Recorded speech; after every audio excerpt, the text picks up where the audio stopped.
Genius. Yo, welcome to the E7 Media Podcast here. Today we got another very special episode for y'all. Today we're here in Lincolnville, down here in South Carolina. So I'm just excited to be here and speaking with two very informative ladies about Kwanzaa and about Black power and Black excellence and Black information. Just learning about how to be African American in America and how to be Black in general. So, yeah. Today we have Miss Kristie and I think Sarah. and Miss Sarah today. And thank you for having us. So we are excited. We are ready to go. All right. And I did all that. Well, I have the first question is, Kristie, first let me say I met Kristie at the Black Expo, and she was so friendly and smiling, and then she started talking about Kwanzaa, and because I only knew one thing was first fruit. I was like, I think I might need to go to her event because I don't have a lot of information.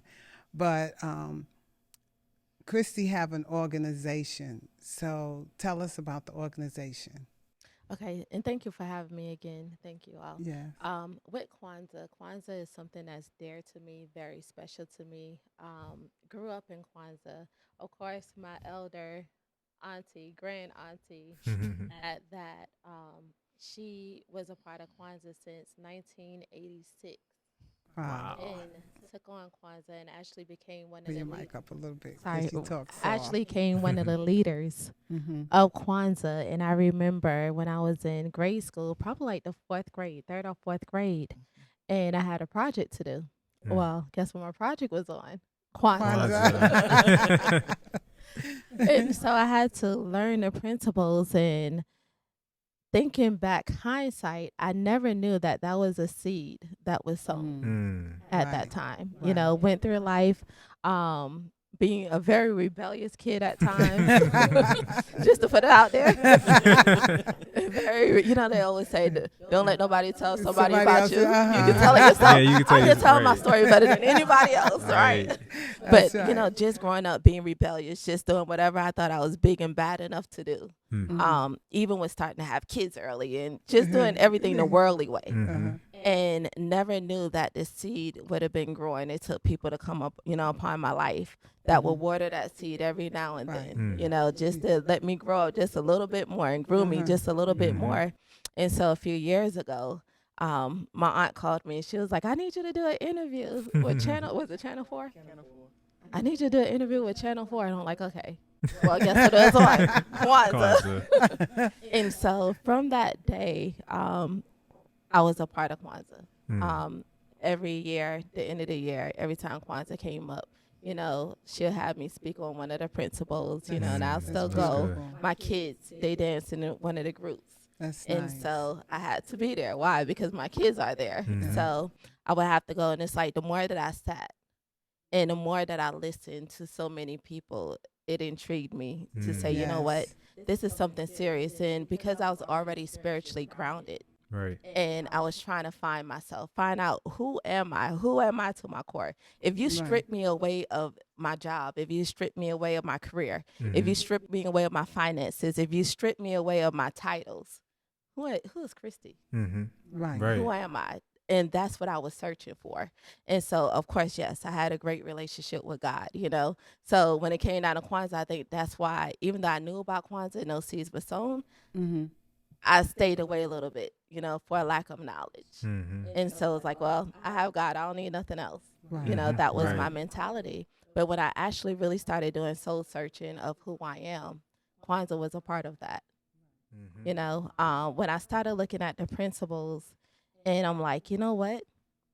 This is the blueprint. Right. These principles, and I wasn't even thinking about the community at the time. Me personally, it was like, if I live by these principles, and each and every principle meant so much to me, just if I took one of them, it meant so much to me.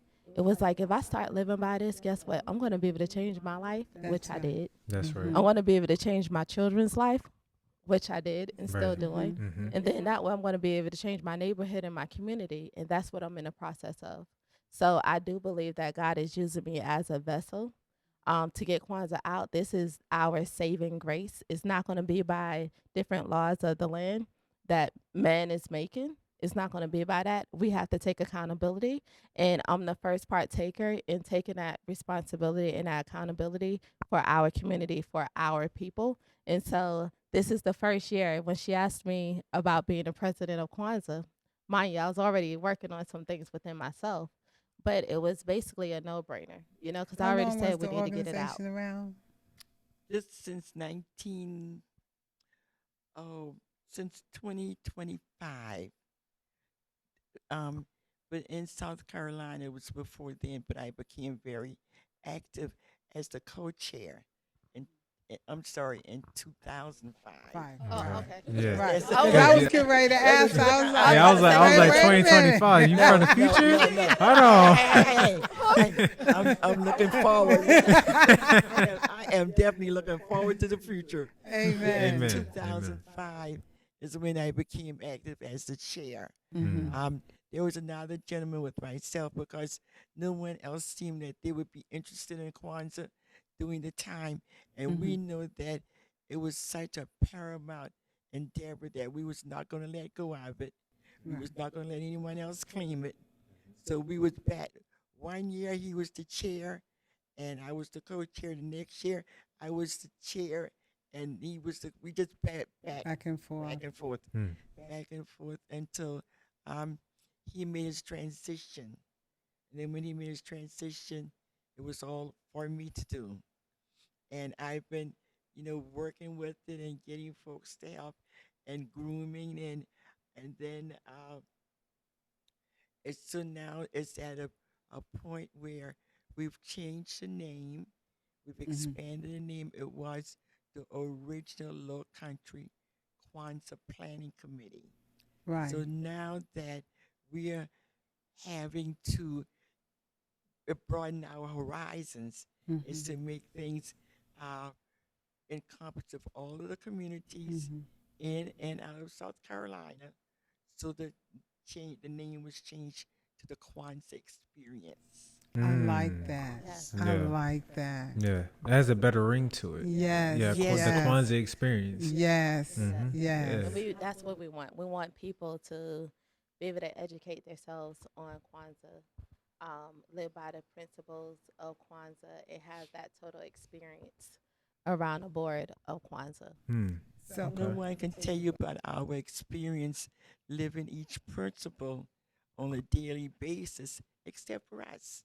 Mhm. It's our Yes. experience. Mhm. yes. Right, Yes. right. I didn't want to skip over the fact that you were saying Kwanzaa gave you a sense of identity, Yeah. as a black person. I think that's essential. I think in this time, younger people, Gen Zers, and even millennials are starting to open their eyes more to, like, what is the history behind my skin besides slavery? Because in school they teach you over and over and over and over and over about the 400 years of slavery that we was in, but they never talk about who we were when we was in our actual land, and that we was kings and queens and princesses and Doctors princes and- and doctors and lawyers and builders. They don't talk about the good stuff. They always talk about the Engineers. negative. Engineers, right? Inventors, and looking over the history, the amount of things, the amount of hands that we're in, the amount of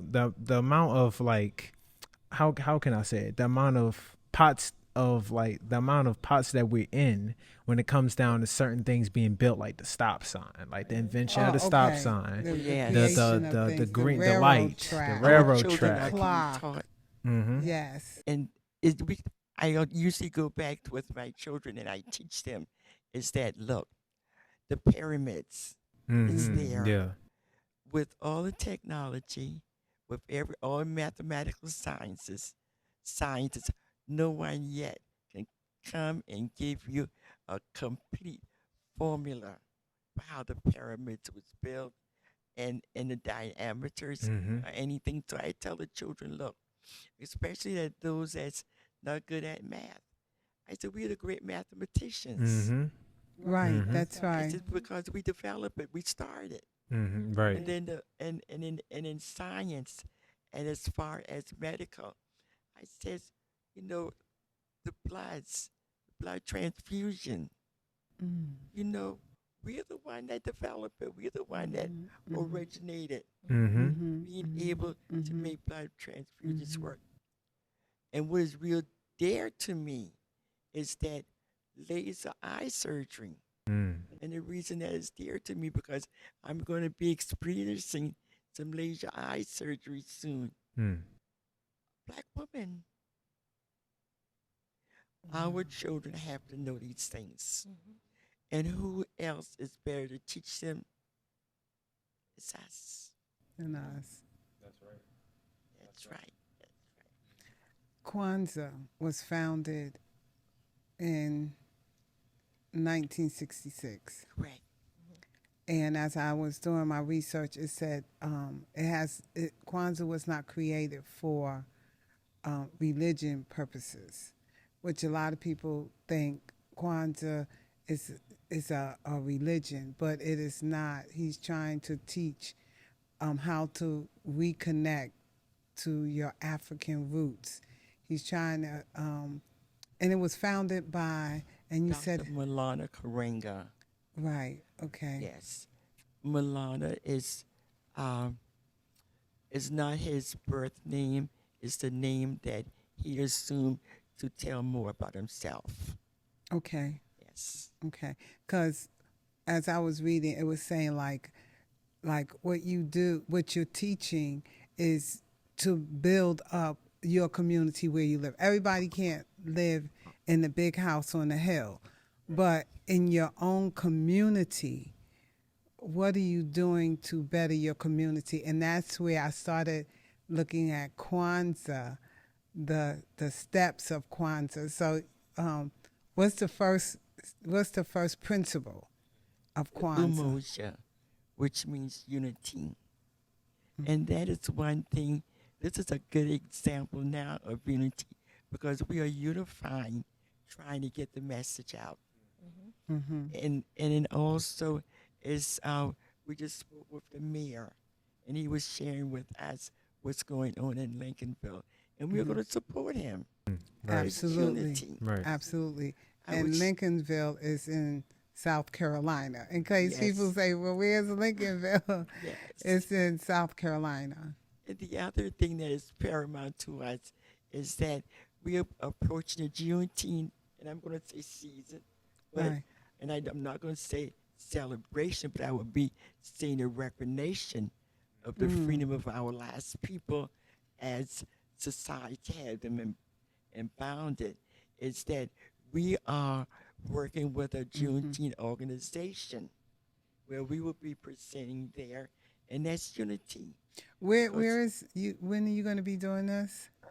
The 19th of June, and that's on Liberty Hill, Oh, okay. South In Carolina. South Carolina. Yes. Okay, Liberty Hill, near Charleston, North Charleston. No, it's specifically in North in Charleston. North Charleston. Okay. Yes. Okay. They're having their third year of Juneteenth celebration. Oh, So okay. of course it would be remiss for us not to participate with them because that's my home. That's Yes. the community I grew up in. Right. Yes. Okay. I did have a question about Juneteenth for the viewers and the listeners who don't know what Juneteenth really is and where it originated from. Where did it originate from? It's in Texas, and that's because there were still Africans, enslaved Africans, and now as we are not ourselves as African Americans, was still in slavery for 3 years after emancipation. And when they went there, I don't remember his name, went and let the folks know that they were free. Let our ancestors, the enslaved Africans, know that they were free. And so that's where the Juneteenth came from, and it was the 19th of June. I want to y'all to tell us about each principle,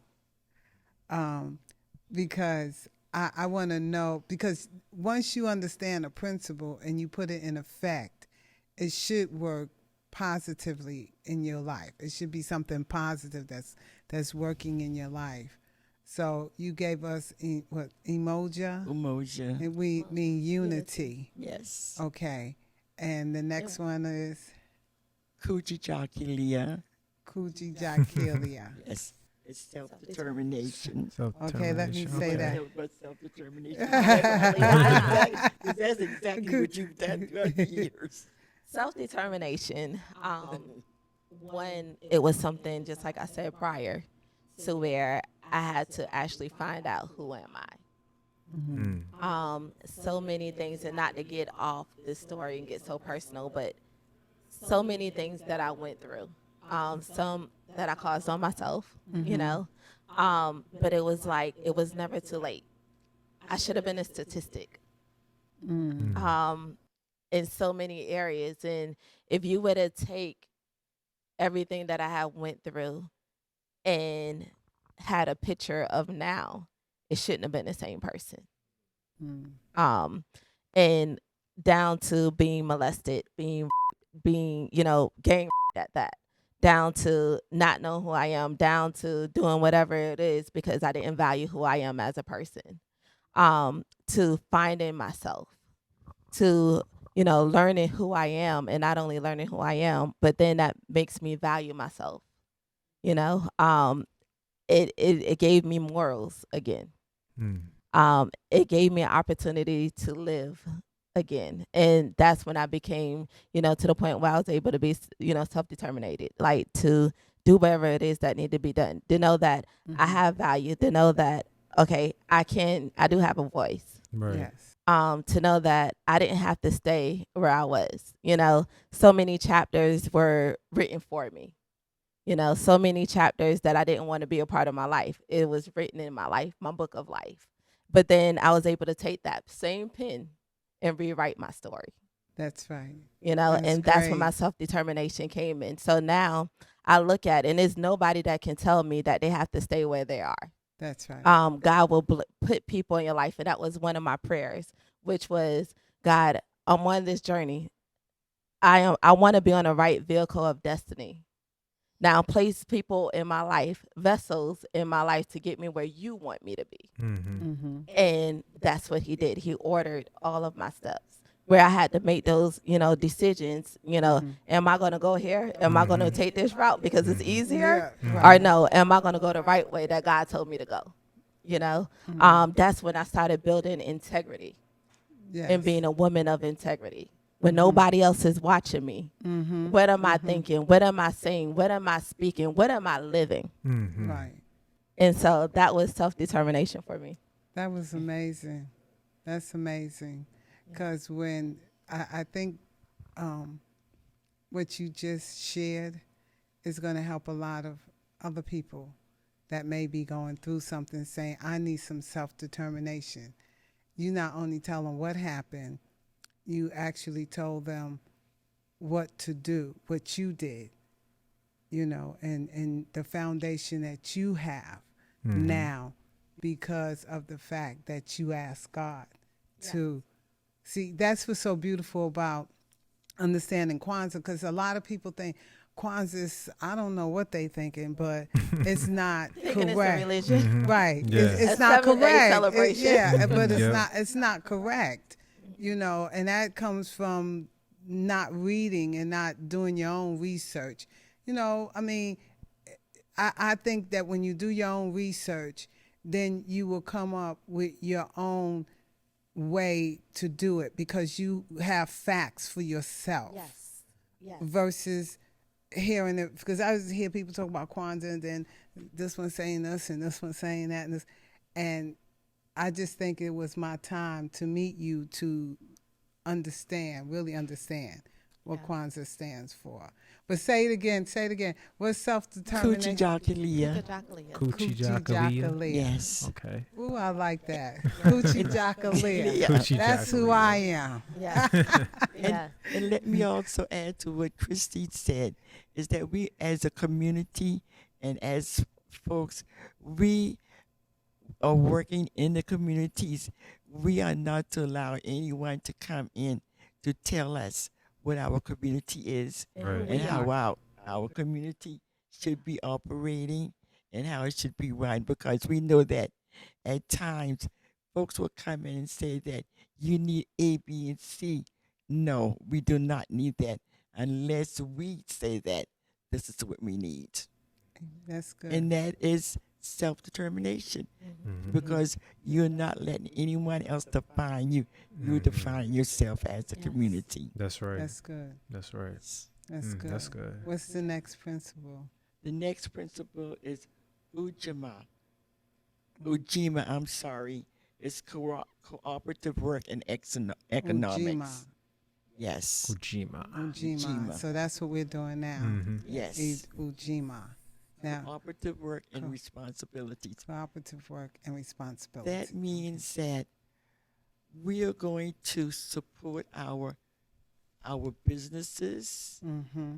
our educational establishments, anything that is related to us as a people. Mhm. We are not going to just leave it alone. Mhm. And the responsibilities that we are going to be responsible for our children, for the teaching, the caring for them. We're going to be responsible for the elderlies, and we're going to be responsible for those that is not able to care for themselves. We're like the mentally ill, Mm-hmm. or the hearing impaired, vision loss, whatever it is. We are going to take care of our own, and we're going to work together to make sure that happens. This is where we start teaching our children young. Mhm. That's good. And a good example is that is there any elders or grandparents in the home around about the responsibilities you teach them at that early age to help with them, Right. Mm. because it will grow up with them to be helpers, and then in being helpers it's going to grow out into the community, into others. That's good. That's really good. That's Black supporting excellent. black social economics. But Mhm. I like what she said, where you teach them young, Mhm. Yes. and then as you age and they're growing, they will learn to respect you and help you. Mhm. You know, that's what we're supposed to do. Mhm. It just feel like, Hold on. to me, that make me feel like I love knowing who I am, Right. When I got it from as a child, Yes. I'm not going to never let it go. I'm going to grow on up in it, long as it's good and long as I'm doing what pleases my God, Yes. I'm not going to never let that go. Right. That's good. That's good. That's good. Yeah. That's and I good. remember growing up, we watched all of my great grandmother who passed away at 95. Mm. We watched her sit my grandmother, this is my aunt, my grandmother's sister, but we watched that generation take care of the elderly. We watched them take care of their elder sister. We watched them take care of their mother. I'm talking about weight on her hand and feet. Right. Took care of her Mm. from the time that she woke up to the time that she went to sleep. They took care of her from the crown of her head to the sole of her feet. Mm. And we grew up. That was the norm for us. So when our aunties, who's on my aunt's generation, which is her siblings, when they started getting ill, then we automatically, it wasn't something that they had to ask us to do. Right. It was something we seen something and we act upon it. Mhm. So when they started taking ill, then that's when we came together. And then that's when we came together and we started assisting and caring for our elders. We started coming Right. to the house and caring for our aunts, who's her sister. So she had assistance with the younger generation. Mm. So We did not. We did not allow anyone in the family to go to a nursing facility because Awesome. took care of our own. Because as you guys know, in our society, in our ancestry, we did not let our family member go to anywhere else. We kept them home with us. We took care of our family members, just like with our children. The children did not go into orphanages and into foster's home. An aunt took care of them. Someone, even a neighbor. You know, whose child are you? I'm Miss Betty's child, but no, but you living with Miss Brown. Well, Miss Brown is taking care of me. Right. And that's how we was reared. But we've gotten away from it. And that's where I can see at some point in some time that we go back to taking care of our own, because this is the only way the children will grow up to be responsible. Takes a village. It does, and it truly does. It truly does. Yeah. And that's beautiful when you could pass it on. I think it, like you say, have to be taught from young, you know, and it bypass just a family to true love. You know, I really love you, so I'm going to take care of you. You know, and or you took care of me, and now I really love you. I want to take care of you. You know, and it's nice when the family can come together and do that. It's ironic that you said that, because my older sister took care of me. I was with my parents, but my older sister didn't have any children, so she took care of me. Whatever I wanted, what I didn't want, I got it. And she was the one that lived with me for 12 years to take care of her, the primary caretaker, but with Kristie and all the other family members coming in to help with her. That's beautiful. So it works. It works. What's the next principle? It's Ujamaa, cooperative economics. Okay. Cooperative economics. Cooperative economics. Yeah. How do you say it again? Ujamaa. Ujamaa. Ujamaa. Okay. Cooperative economics. Ujima. Ujima. Yes. Gotcha. Yeah, Ujima. Gotcha. Cooperative economics. Okay. What's some more information on cooperative economics? Pardon? What's some more information on cooperative economics? Sure. So when she was talking about how the other one with the social, how we take care of the community, with with this particular principle, that's when we come together, and that's where we keep the money inside the community. That's when you do a podcast. We talk about Kwanzaa, we getting the word out, but we have to use a sanctuary or building. Right. And so now we're using this building for one purpose, one sole purpose, to get the information out. So now that's going to bring individuals that wants to know about Kwanzaa. They're going to watch the podcast.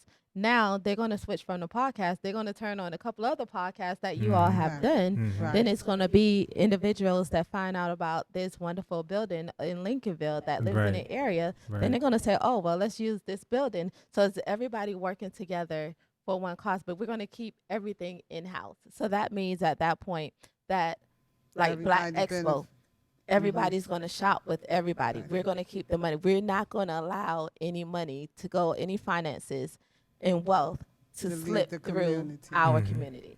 Right. And when I say community, I'm talking about our people, our culture. Right. To help grow, help establish, and bring that wealth to our community. But it should always be. It should have always been like that. I think back later. Do you feel like back in the 70s, 80s, it was more of like economics, like black on black, supportive, business supporting other businesses, people are supporting what they're pretty much supporting their people businesses. Do you feel like it's more that back in the day more than now, or do you feel like there's an increase in it now more than ever? I think it was more of that in the day, because when you look at it, is that you had the local grocery stores during that time, and the grocery stores was owned by blacks. You had little dress shops. You had The hair salons. They had different things that was owned by blacks during that time. I think it was more supportive. Mm. And also another thing because of transportation, Mm-hmm. because we weren't able to we was not as mobile. So we That's had a to go good to, point. Mm-hmm. Yeah. to go Mhm. what was near to us. Mm-hmm. So we were very supportive.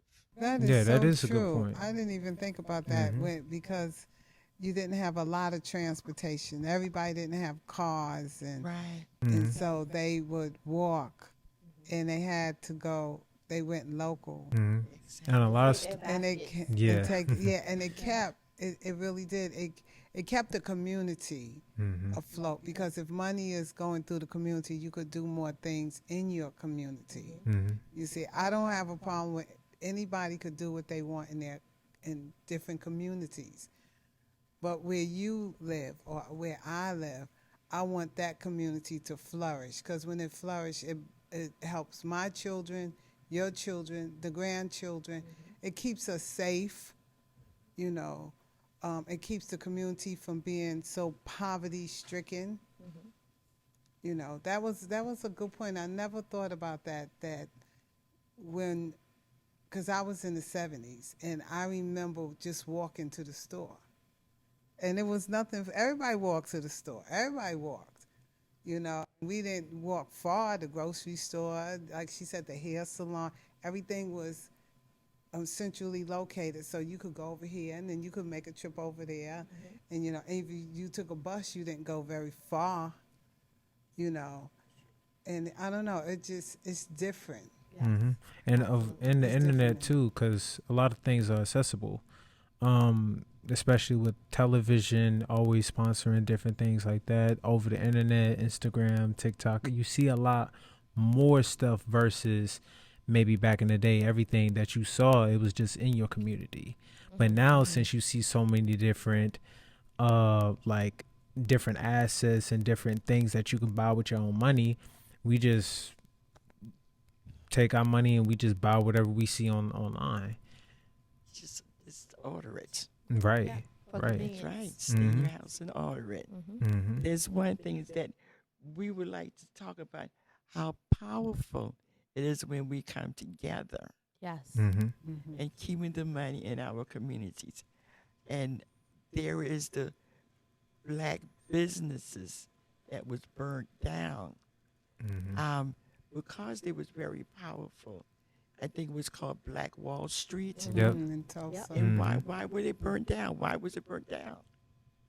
Because it was a good example of African Americans coming together to practice the principle of Ujamaa. Mm-hmm. Mm-hmm. Mm-hmm. And as a people, they was elevating. Like everything was them people had planes, businesses, they had their own money circulating. Even though they work Had their own for schools. they had their own schools, movie hospitals. theaters, Yeah. hospitals. Yes. Uh-huh. I mean, real estate. They, Mhm. it was, And you they know what's really funny, like prospered. in today's time, I did some research. Buying power as black individuals, we have $1.6 trillion in buying power. They said our assets are currently going up based upon us, of course, like during the pandemic, us saving up, working, buying homes. They said it was around $304,000 and more in assets, but the median income for black people is $46,400. So I'm trying to understand, and this is not, and it's more Caucasians than blacks. I think they double or triple us, but it seems like we have just as much or even more buying power than them. So as a people, we are consumers, but we just consume the wrong, Well, to the you wrong can have businesses. strong buying power, but you got to think about what they're buying. That's true. You, And who you they're buying buying from. depreciating assets. So Mhm. you buying things that has no value. Right. You know, after time, you know. Matter of fact, I was talking about that. I said, certain things you buy, I don't want to call it, certain things you buy, in 5 years, you spent depreciates. $500 for it, it's not worth that anymore. But isn't that a financial literacy problem? It is. It is understanding the power of how money is supposed to move. Right. Money is called currency for a reason. It's Right. supposed to keep moving. You It's see, flowing. right? But it depends upon how it's moving. If it goes from you to her, and then to me, and it's out there, it's never going to reach you, and it's never going to reach Right, you. right. But if we understand, and it's not even a racism thing, it is just understanding. I want where I live to be prosperous. Yes. Point. I want good schools in my community. Yes. Point blank. I want good hospitals and doctors in my community. So how do we keep funneling the money? If he's making money and he spends with you, then you can make your shop better. Then you spend with her, she can make her salon better. Then she spend with me, I can make the school better. And you spend with him, he could set up media to get information out. So it's about understanding the movement Yes. of money. So how do so this is a question, and anybody can answer this question. How do we get the people to see it? Like to see Education. Education? You got to keep, you know how they say repetition is the teacher? You got to keep saying it. You know, people say, no. But have you ever watched small children? They'll watch something on TV, a commercial. I could tell how many times that commercial came on because they start to sing it. They know it. And if they're in the commercial and they stop, they'll stop and they'll start back saying, but I never taught them. But repetition, because they keep seeing it and keep seeing it and keep hearing it and keep seeing it. That's how we learn songs, right? Scriptures, whatever, read a story. And so I'm just saying from my perspective, I think teaching and keep talking about it, keep teaching, keep showing, keep teaching, keep showing, keep teaching. And you're doing it good because it really starts when you're little. Yeah. I think it's just like what we're doing right now. Keep reaching out. Keep reaching out. Don't stop reaching out. Keep reaching out. I mean, Keep reaching out. it's just like what we're doing. I haven't. This is new to me, but I like what I hear. My ears want to reach out for more. My heart feel like I need more. I mean, and look like, you two have a lot more to give because this is who we are. Yes. And once it becomes a part of your lifestyle, Kwanzaa has now became a part of my lifestyle. I can talk about Kwanzaa from the time I wake up to the time I go to sleep, only because I live and I breathe it. I breathe Kwanzaa. I breathe the principles, what they stand for. And yes, I sin and come short plenty of days, and that's why we got to repent daily. But that's a whole other story. Right. That's a whole nother story. But outside of that, it's like I live this, I think that not only do we have to be teachers, but we have to be doers. That's right. So we got to show. So when somebody look at us, then they can say, okay, what are they doing? They should be intrigued of what are we doing? Well, why does it look like they're making a difference? Why is it that there's a light that shines bright in them? And I know that they go through because we all go through. But what is it? What's helping them get through daily? Right. Educating ourselves. Right. Educating our peers. Educating, those around us. Encouraging them to do something in life.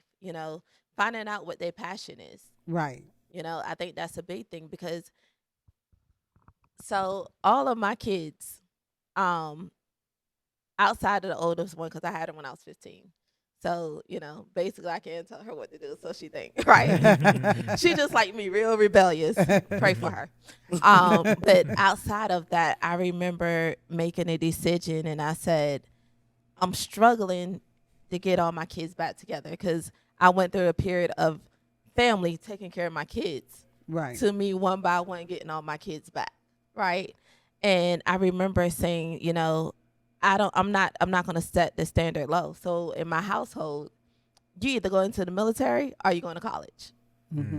That's your only options as long as you're in my house. And so my second daughter, I remember, and I asked early, like 6th, 7th grade, I want to know what you want to do. Because you're not That's going right. to just stay in my house. That's right. But I'm asking, what do you want to do? Finding out what their passion. And I remember she kept on saying, I want to be a nurse. She kept saying, I want to be a nurse. Well, how are you going to be a nurse? So 8th grade, I'm like, okay, so how are we going to make this happen? Because I'm not paying for college. You should be able to get a scholarship. There's no reason why you can't get a scholarship. Or you can go in the military. And I remember 8th grade, yeah, I'm going to military. 9th grade, yeah, I'm going to military. 10th grade, yeah, but I don't know. I think I'm going to, go to school. Okay, well, how are we going to do this, right? 10th grade, Mom, I'm not really sure what I want to do. 11th grade, okay, I want to go in the military, but I think I want to go to school. 12th grade, we got to make a decision. You're coming up on that time. And finding out what her passion is. And one of her passions has always been medical. She's always been very caring. And mind you, she could sing, she could dance, she could do all this other stuff. But she actually went and joined the military. So she went at 18 years old, spent her birthday in basic training. She's been in Sicily, Italy for the last 3 years. So she's 21 that's now. Great. In Sicily, Italy, she's in nursing. Look at that. Something that she wanted to do. It wasn't do what you want to do and then we'll figure out later. No, I'm finding out their passion. Now, mind you, I don't expect all of them to go that route. And something changed in me lately because I have another daughter, very smart, but college is not for school, ain't for her. She graduated high school, but school isn't for her. But she has so many other talents where I'm like, okay, well, that's a moneymaker right there. You can actually go and start your own business. You can do this, you can do that. So now I'm starting to see that's where I had to educate myself at, because to me, everything was have a good career, have this, that, whatever. But then when I started educating myself, now I'm like, it's not only about college. It's not only about, the military. You could go to trade school, find out where you're good at and make a living off of that. That's your gift. The Bible says that your gift will make room for you. That's right. So now we have to actually see what are our kids' gifts. And we have to implement, we have to nurture their gifts so they can be successful and that they can have a business and be a part of our community. Yeah, because not every person is college material.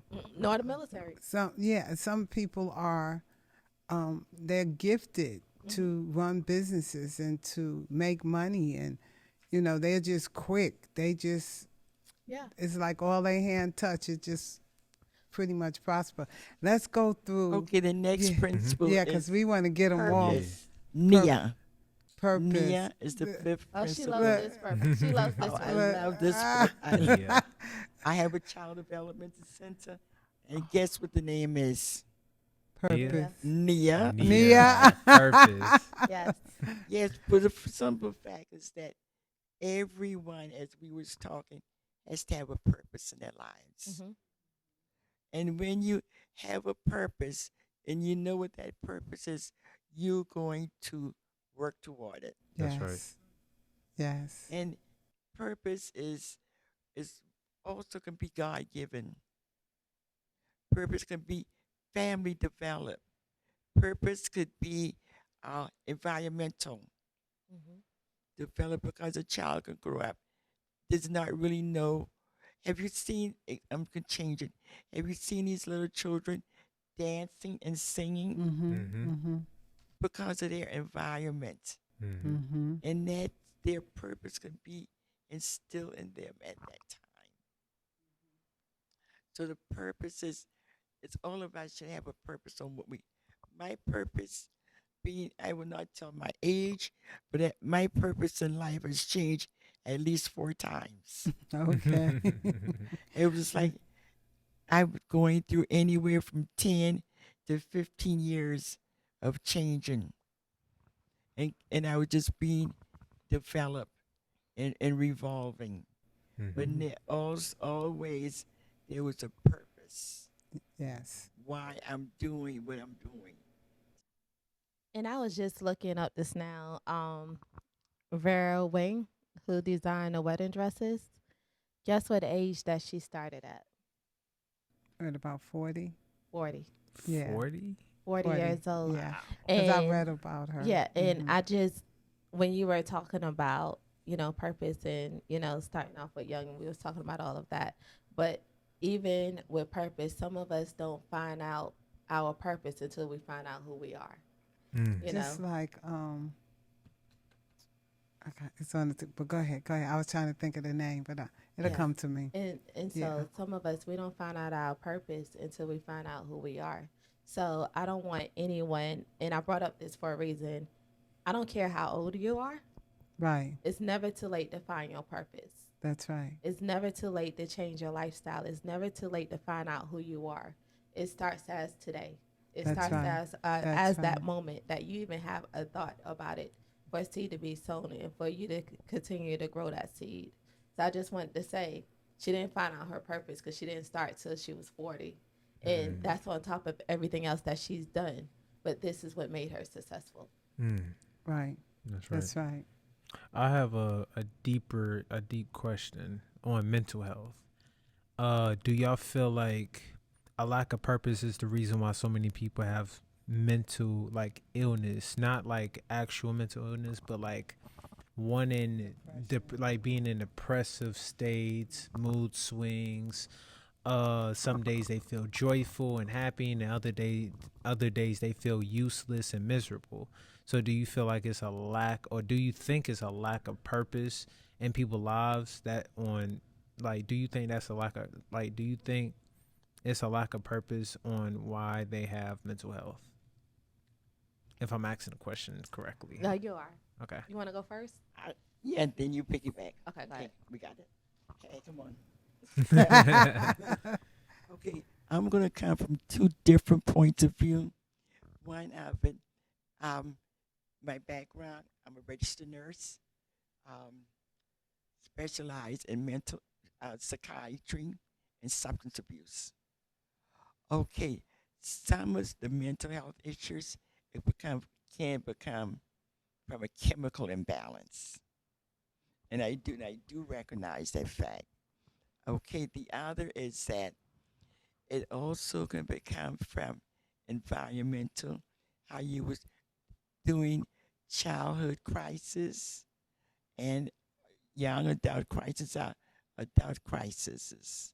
I'm going to call it some of that be the stimulating factor for some of it. And also, I would say the lack of purpose, because as she's found herself, they haven't found themselves. Don't know who they are and what they're about. The main thing for me is that it's childhood issues. Everything goes back to childhood issues. Yeah. Kristie, it's on you. So I agree 100% with everything that you said. I do believe that a lot is childhood issues, and because so many times we don't get to the root of our issues. I believe that it's sometimes you will have a person and they have to self-medicate themselves. Because they're not dealing with those root issues.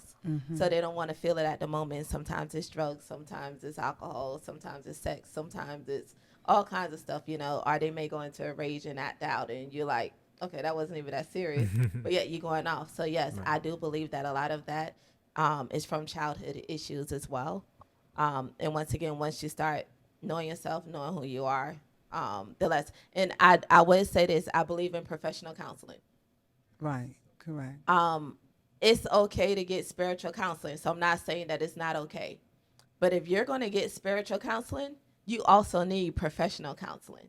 Right. I think that, once again, we lack in that area, especially with our culture. We're seeing if we get professional counseling, we don't want to be labeled. Right. We don't want to be labeled, which is crazy. We don't want to be labeled. We don't want this, that, whatever.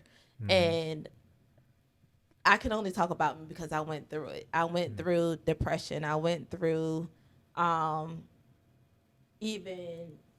I can talk. One thing, let me tell y'all about God. Let me tell you how good God is. And I'm not going to get off the subject, but I can't do too much without talking about him. God is so good that when he takes you through something, but when he actually truly delivers you, he take the shame away. That's right. And That's I right. say that because as soon as you said that, I automatically took off my watch because this is what we're talking about. And I remember one Thanksgiving, I went to commit suicide. I was tired. Like I was tired. I didn't want to live anymore. I felt like this world has had nothing to offer me. I remember when I wanted just to go to sleep. I couldn't wait till it got dark outside because I wanted to go to sleep. Like it gave me a reason to sleep without nobody saying, "Why are you still in the bed?" Right. You know. And I brought that up because you talked about mental health. But I remember when I went to commit suicide, and this is before I found out my purpose, and before I actually went through who I am, where I came from. But I brought that up because talking about it, I had to see who I am. Right.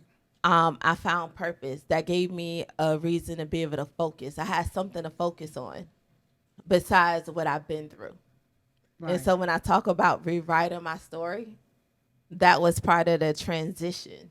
How did you, and this is a little off the topic, but I'm just curious, how did you pull yourself out of it?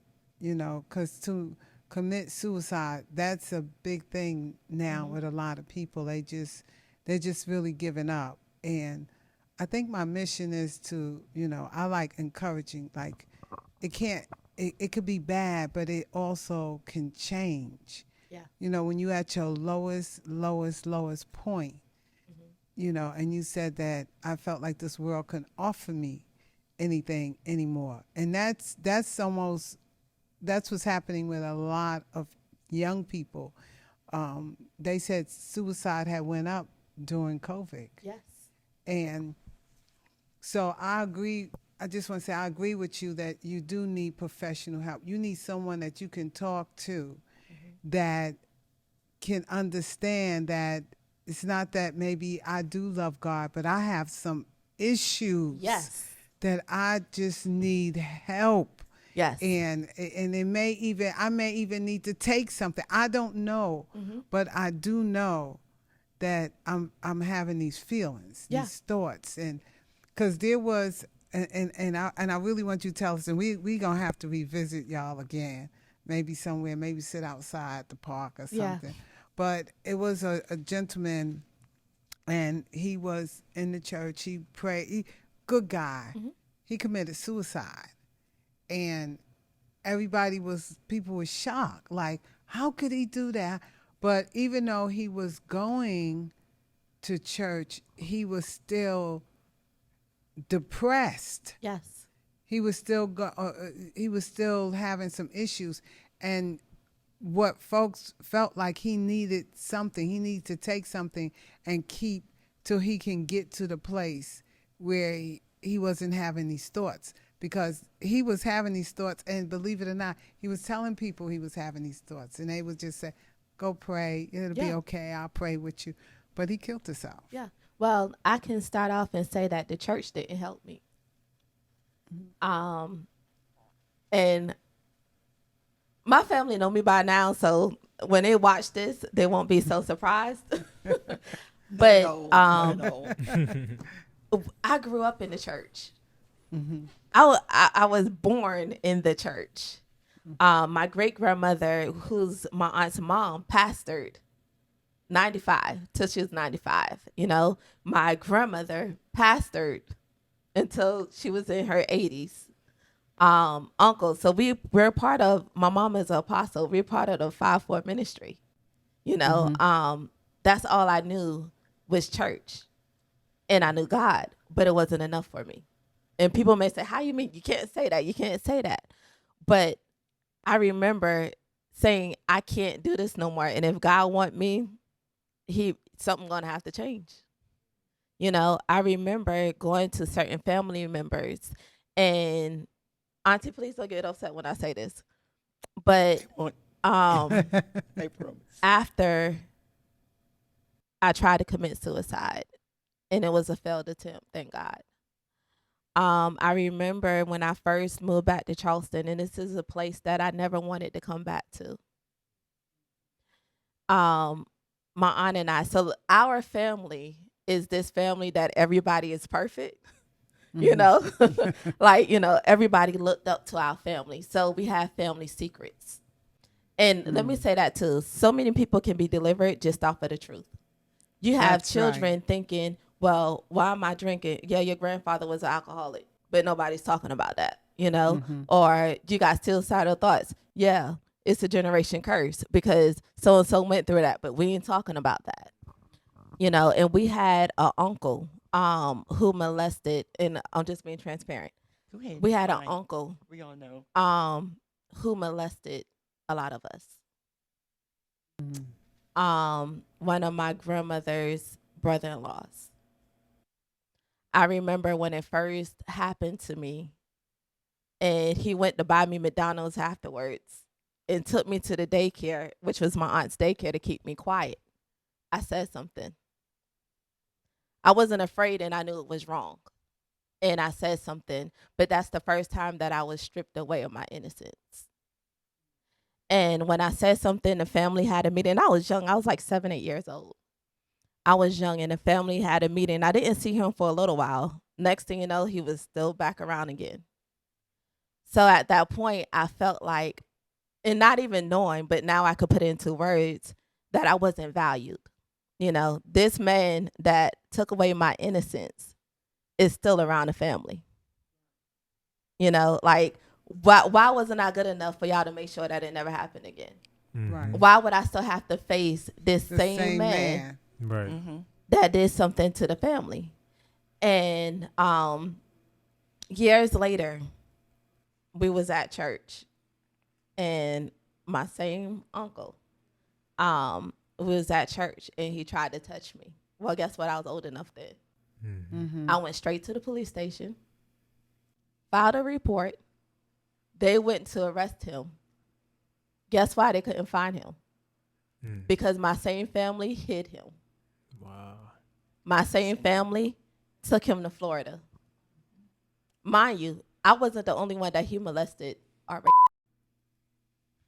But once again, they took him. Nobody said, Kristie, are you okay? Nobody said Kristie, but everybody wondering why Kristie got so many kids and Kristie don't care about her life and this, that, whatever, which is a symptom. A lot of people have kids. Most likely it's because they've been molested or they've been raped. It's a scientific fact. But nobody looked at that. They just looked at, Kristie fast in the behind, this, that, whatever. But I brought that up because, once again, I didn't feel valued, And so I remember after I tried to commit suicide, and one of the reasons I did then was because when I was they found the semen, and I don't know who all did it because I was drug. So every day that a man looked at me, I didn't know if they were one of the ones or they liked me or they was just looking. But I got tired of that feeling, not knowing, And I remember when I came back to Charleston, I came to my aunt and we had a conversation. Me? Yes. Okay. I don't know if you remember, when we had a conversation about Uncle and the family hiding him. Okay. You don't remember that? I'm trying. We had a conversation, and when I talked to my aunt, it put things in perspective for me. And one thing that maybe when I tell you what you said, you'll remember. Okay. But one of the reasons why they took him to Florida is because he was already sick. And he was sick. My aunt was going through, which was his wife. And I think it was something about my grandma.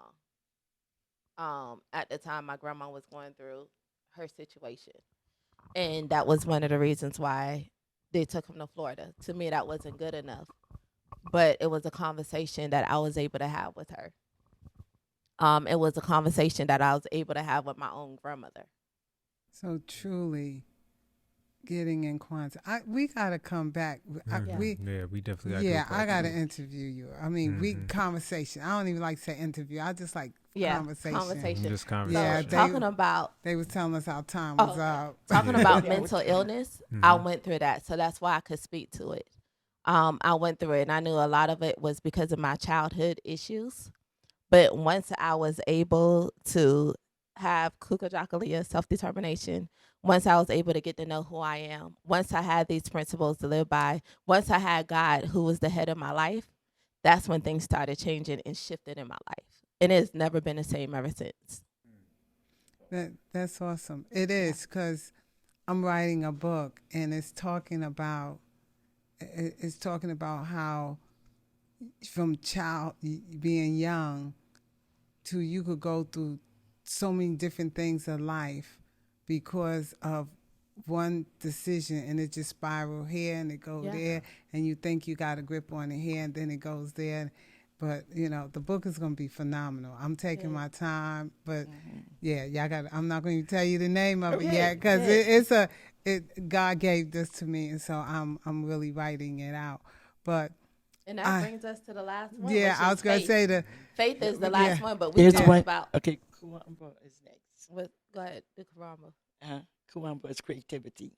Creativity. We can make this real quick.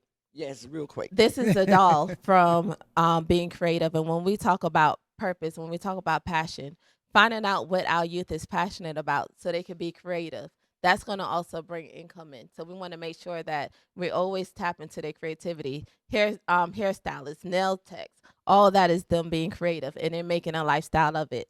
And then the next one is faith. We have talked about faith through this whole interview. Yes. You can, I don't care what you do. I don't care what ancestors you go to. I don't care about none of that. If you don't put God first, who's the head of everybody's life, and regardless to what God is to you, it could be Jehovah Jireh, whatever your God is to you. Put God first in every area of your life, and everything else is going to fall. Allow him to lead you. Allow him to direct every path, to order every step that you take, regardless to how big it is, how small it is. I stopped talking to people and I started talking to God. That's right. I stopped talking and I put my innermost, it's nothing that I don't talk to God about. And I think that sometimes when we do that and we start to build that relationship, he'll point us in the right direction. He'll tell us who we need to go talk to. He'll tell us our next direction. God has placed people in my life. I didn't get here by stance. It's always been somebody, a vessel that he used and put in my life. And so many times we have to ask God. He always said he'll fill our cup, but he never said he'll take it away. We got to deal with a lot of our own issues. And I'm going to stop. We have to deal with a lot of our issues because we got to empty. Once we empty out our vessel, God will fill us up again. So, That's good. That's good. It's very good. And that's what faith is.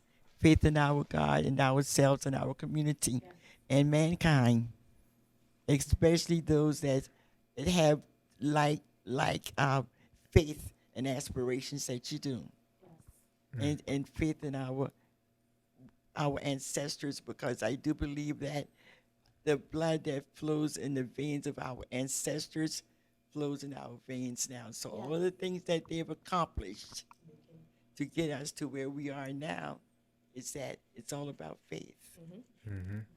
They had faith to do what they did. Yes. It is. And that's why you talk about standing on the shoulders of those that is going before. That's standing on their faith. It's not their shoulders physically, but their faith. And that's why when we do our libations, we honor God first, but we also honor our ancestors as well.